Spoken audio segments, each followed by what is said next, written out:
lo chiamava il destino, iva verso un'altra banda, onde c'erano traditori, che votava sua condanna. Real important thing to do is water the plant as soon as it's in. But you don't want to use forceful water like some people do. They'll just kill the plant. They just do a trickle down here. You get close up to that.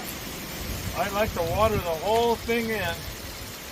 Fill up the whole pot with a great deal of water, because you got to let that tomato plant know that you're taking good care of it.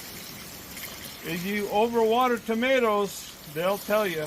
They'll curl up. And tomatoes don't like too much water. But when we first plant them, definitely want to water them. You can see where the other plants are just soaked. It's been real cool out, so I don't need to water every day here. But I will water this plant when I just planted it until the whole thing is just water's coming out of the bottom. Same thing with this one. I just planted it. Going to water it really good. But don't water the foliage of the leaves. Remember that.